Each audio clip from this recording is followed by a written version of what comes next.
All right, welcome back to Alea Jacta Est. This is tutorial one.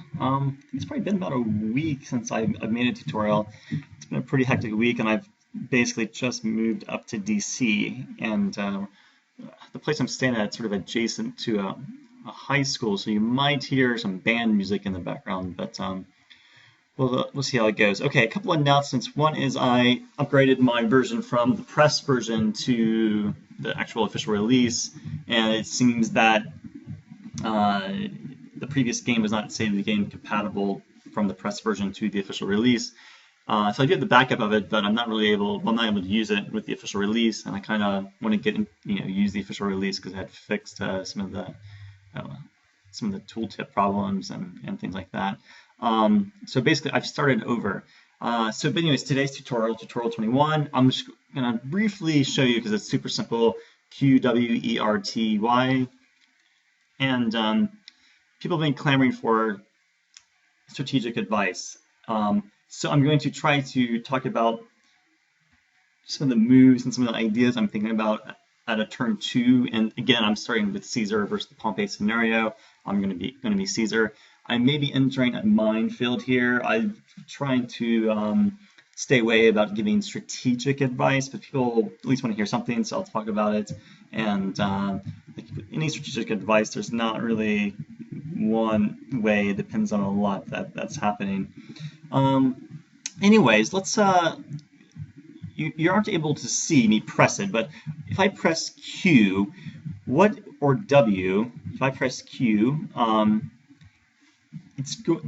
just keep on pressing it, and you can see that it's changing.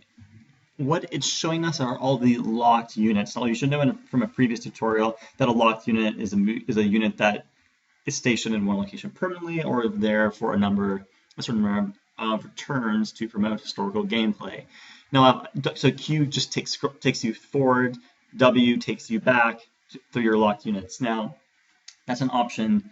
A lot of times people say, oh, there's so many units, hard to keep track.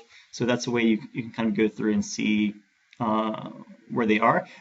If you go to E, and we actually can't do any because I've done them all, but E and R, it takes you through units that are not locked and units you have not moved this turn.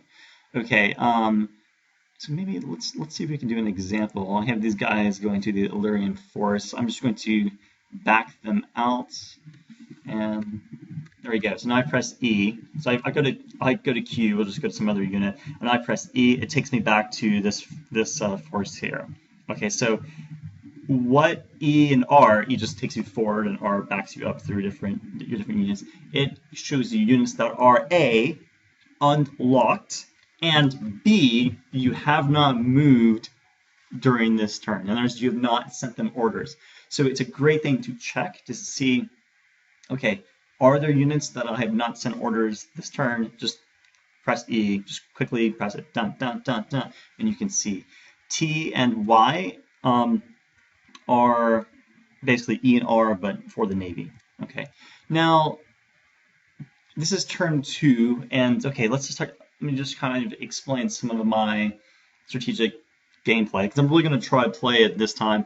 The first bit, we're just kind of goofing around tutorials, isn't really thinking about strategy.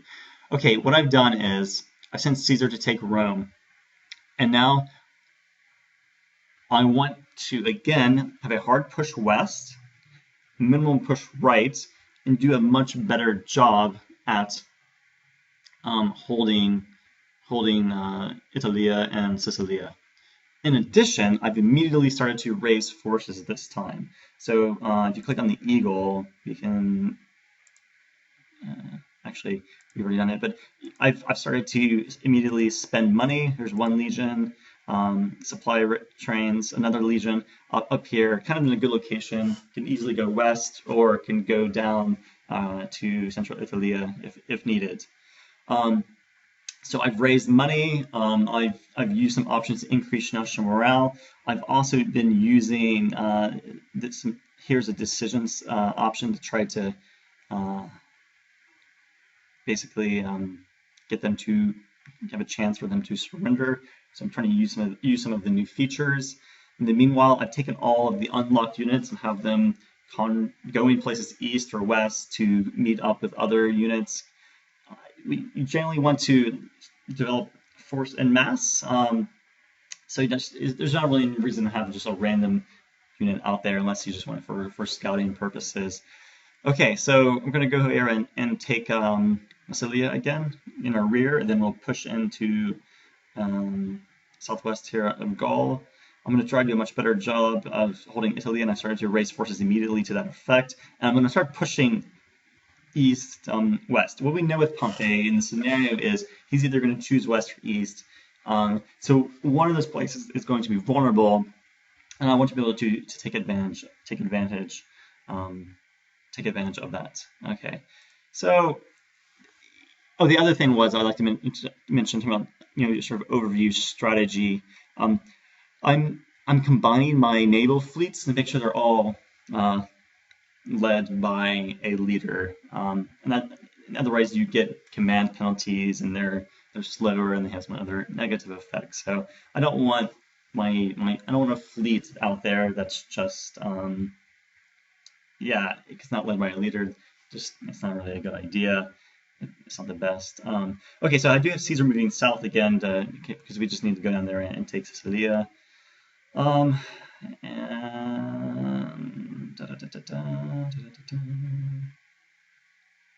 we have our first victory. That was a pretty close call. Pretty close call. I'm going to try to be a little more aggressive this game as well.